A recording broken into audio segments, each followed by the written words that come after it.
students, welcome back to Aryan's classes. Today we are going to discuss paragraph number 2. If there were no exams, अगर परीक्षाएं ना होती, ठीक है।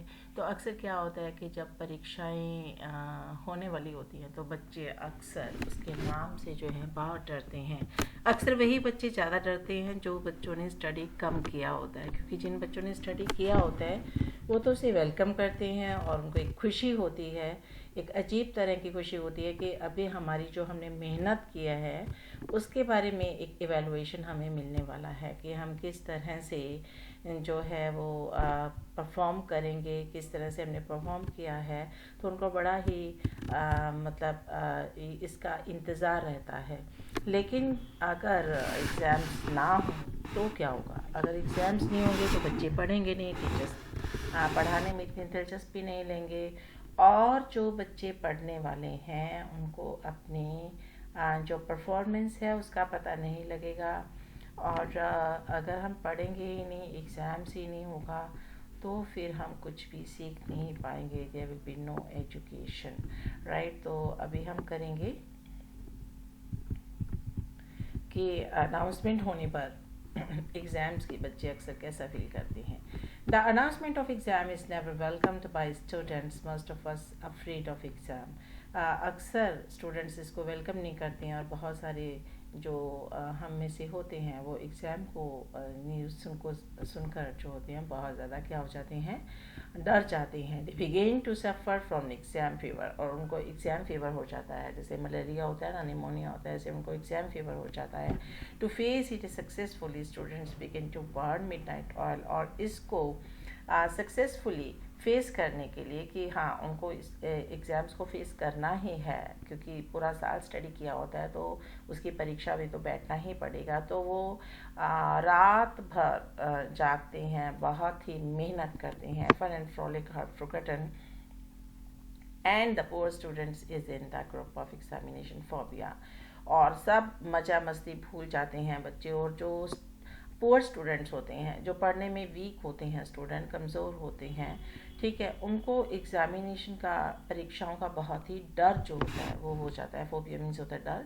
Sometimes one wishes that there were no exams, और वो क्या सोचते हैं कि काश एग्जाम्स ही ना होते, परीक्षाएं ही ना होती।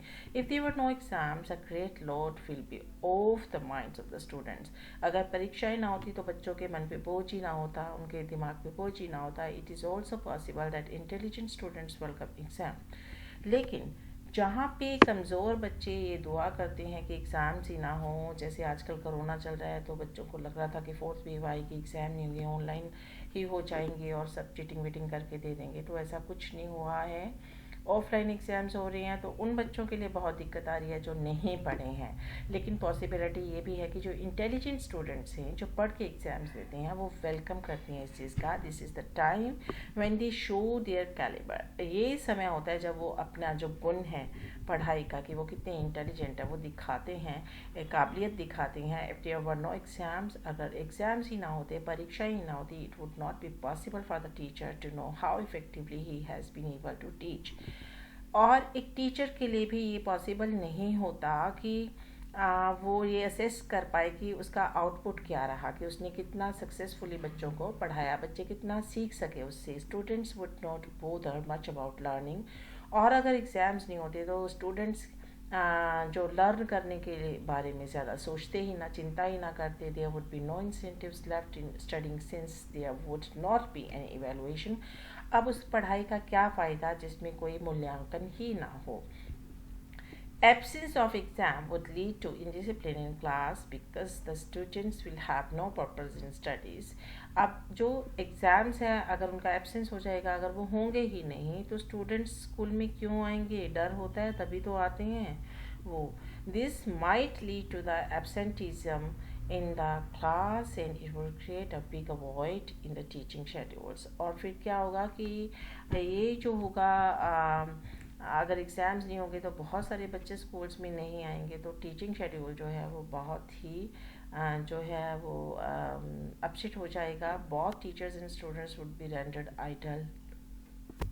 टीचर यानी कि अध्यापक और विद्यार्थी दोनों ही क्या हो जाएंगे, बिल्कुल जो है बेकार हो जाएंगे, आइडल हो जाएंगे, a country like इंडिया जैसे देश में where the literacy percent is not very high, जहाँ पे कि पढ़े लिखे लोग बहुत ज़्यादा नहीं हैं, मे लैप्स इनटू इलिटरेसी, हो सकता है कि ये निरक्षरता में सबसे आगे बढ़ जाए। There will be no want for education के लिए कोई एजुकेशन लेना ही नहीं चाहेगा। We are also a nation of idlers, और हमारा देश ही ऐसा है जहाँ पे आम तौर पे लोग जो है वो बेकार हैं, उनके पास जॉब्स नहीं हैं। बहुत teachers and students will be rented idle, और इस तरह से टीचर और स्टूडेंट्स वो भी ऐसे ही बेकार घूमते रहते हैं। अब उनके आने का कोई पर्पस नहीं होता, टीचर की क्लास में जाने का कोई पर्पस नहीं होता है, बिकॉज उसको पता है कि एग्ज़ाम्स नहीं होने हैं, वो कितना मर्जी पढ़ा दे, ठीक है। तो जब उसको आउटपुट ही नहीं मिलने वाली है, तो वहाँ पे कहीं ना कहीं टीचर जो है वो भी डीमोटिवेट होते हैं, और स्टूडेंट्स मोटिवेट हो जाते हैं ना पढ़ने के लिए। तो if there were no exams, there would not be any education, there would be no any benefits in future life, there would be no certification, there would be no any reason to go to school. So ये था आपका paragraph number 2, if there were no exam. I hope कि आपने ये video जो है वो बिल्कुल एंड तक देखा होगा और आपको ये वाला पैराग्राफ भी अच्छे से समझ आ गया होगा। मिलते हैं अपने एक नए पैराग्राफ के टॉपिक के साथ। Till then good bye, have a nice day. But if you are watching my channel for the first time, please do not forget to subscribe it, like it and comment on it. Thank you for watching this video.